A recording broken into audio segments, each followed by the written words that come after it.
Hello, this is mister cosmic guide. तो आज हम बात करने वाले हैं निफ्टी में एनालिसिस। और हम ये बात करेंगे कि निफ्टी कल 19 सितंबर को किस तरीके से मूव करेगी। तो देखते हैं, पहले तो हम डेली टाइम फ्रेम पे चलेंगे और फिर हम देखेंगे कि निफ्टी किस तरीके से मूव कर सकती है। तो ये डेली टाइम फ्रेम है और आप यहाँ पे देख सकते हैं।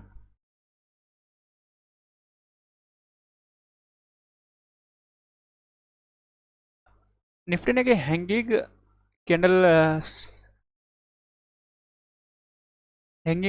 कैंडल बनाई है, जिसे कहते हैं शूटिंग स्टार हैंगिंग कैंडल। तो यहाँ पर आप देख सकते हैं हैमर की तरह है ये भी, लेकिन ये डिनोट करती है। फिलहाल इसको हम कह सकते हैं यहाँ पे। अब देखेंगे 4 आवर टाइम फ्रेम पे। तो यहाँ पे देख सकते हैं निफ्टी ने यहाँ पे नीचे तो काफ़ी गिराना चाहा, लेकिन एट दी एंड यहाँ से हम सपोर्ट लेकर फिर से ऊपर ग्रीन कैंडल बनी है। तो इससे हम ये कह सकते हैं कि यहाँ पे बायर्स का ये थोड़ा काफ़ी सपोर्ट है। एंड आल्सो ये डिनोट करती है रिवर्सल को भी। तो फिलहाल ये कह सकते हैं कि यहाँ पे बायर्स काफ़ी सपोर्ट है। अगर बायर्स इसको ऊपर नहीं, इस कैंडल को ऊपर निकलते हैं तो और भी अच्छा मूव ऊपर को मिलेगा। ठीक है। तो ये 4 आवर का आप देखते हैं 1 आवर पे।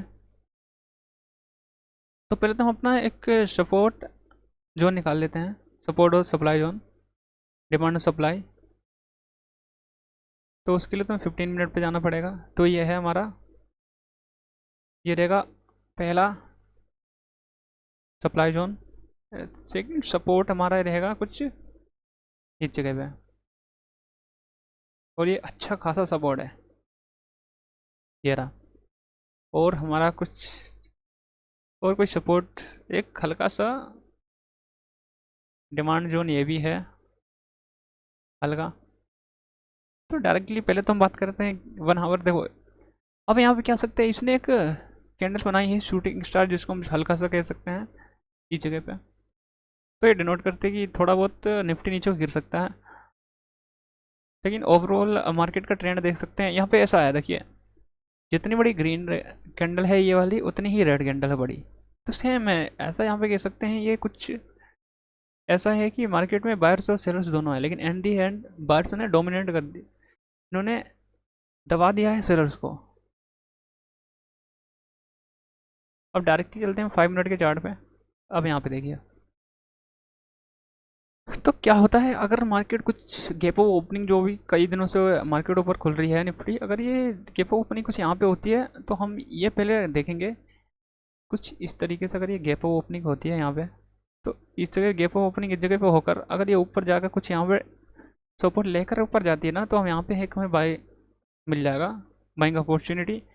अगर फ्लैट खुलती है और यहाँ पे एक सपोर्ट लेती है और नीचे को हमें एक मिल सकता है, अगर ये कुछ इस तरीके से और इसको क्लोज कर दे नीचे की तरफ, इस लाइन को, इस कैंडल को पार करके नीचे क्लोज कर दे, तब हमें एक सेल की अपॉर्चुनिटी मिल जाएगी। ठीक है। ये भी हो सकता है अगर बाई चांस ये गैप डाउन ओपन होती कुछ इस जगह पे, तो क्या हो सकता है। तो ये हो सकता है कि अगर गैप डाउन को ओपन होता है तो इस जगह पे सपोर्ट लेके ये ऊपर जा सकती है। सेकंड ये हो सकता है ये इस जगह पर खुल के इसका सपोर्ट लेके, या ना इसका सपोर्ट लेके इस जगह पर जाकर तो हमें नीचे डाउन की एक मूव मिल सकती है। तो इस तरीके से हो सकता है। अब क्या हुआ अगर कुछ ये ना होकर ये होता है, निफ्टी कुछ इसके नीचे गैप डाउन खुलती है ना, तो यहाँ पे सपोर्ट लेके इस चीज़ का ये नीचे को यूं यूं करके जा सकती है नीचे की साइड। तो हमें एक ट्रेंड ये मिल जाएगा। तो इतनी सारी संभावना और है। देखते हैं बैंक निफ्टी में क्या हुआ है।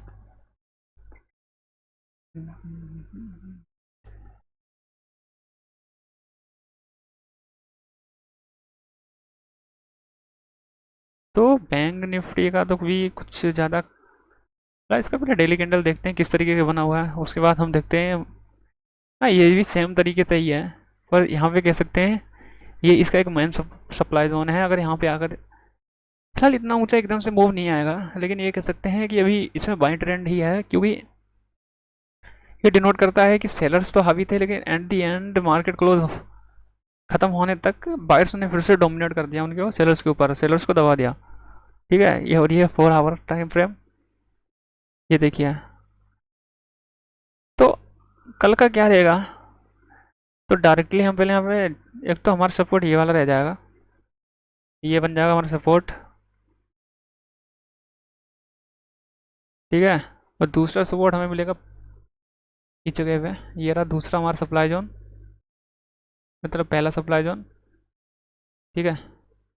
और एक सपोर्ट हमें ये वाला मिल जाएगा, इसको भी काफ़ी अच्छा खासा रिस्पेक्ट कर रहा है। हाँ, सीजन चलते हैं 5 मिनट के टाइम पर।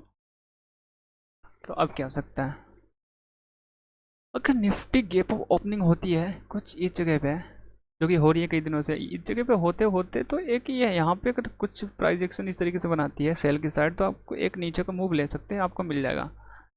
दूसरा क्या होता है, अगर ये गैप अप ओपनिंग होके कुछ यूँ जाकर इस जगह का सपोर्ट लेती है, तो एक ऊपर की बाइंग की अपॉर्चुनिटी मिल जाएगी। अब थर्ड कंडीशन क्या होगी, फ्लैट खुलती है, नीचे जाती है, तो इसका या तो इसका सपोर्ट लेके ऊपर जाए तो एक बाइंग की अपॉर्चुनिटी मिलेगी, वो भी यहाँ तक। अब दूसरा क्या हो सकता है, अगर मार्केट कुछ इस जगह पे बैंक निफ्टी खुलती है और कुछ ऊपर यूँ जाती है, तो इसका सपोर्ट लेकिन वापस नीचे भी आएगी और यहाँ तक, फिर इसके ऊपर ही वापस भी जा सकती है, तो इस तरीके से मूव कर सकता है। अगर गैप डाउन, अब गैप डाउन ओपनिंग होती है, ओपन होती है कुछ इस जगह पे, तो ये कुछ इस जगह का सपोर्ट लेकर, बस सप्लाई जोन का सपोर्ट या रेजिस्टेंस लेकर ये नीचे जाएगी कुछ इस तरीके से। ये एक संभावना है, अपना टेक्निकल एनालिसिस लगा के आप कम कर सकते हैं, लेकिन ऐसी संभावनाएं हो सकती हैं, ठीक है, कोई बड़ी चीज़ नहीं है वो। तो ये हो सकता है। वैसे ओवरऑल देखा जाए इसका ट्रेंड तो बुलिश ही है। अगर इसको गैप, अगर फ्लैट खुल के ये कुछ इसको पार कर देती है और सर कोई अच्छी खासी ग्रीन कैंडल बनाती है, तो हम बाइंग की अपॉर्चुनिटी देख सकते हैं, लेकिन एक अच्छी खासी कैंडल क्लोज होने के बाद। तो इसी प्रकार की वीडियोस के लिए सब्सक्राइब करें। Thank you.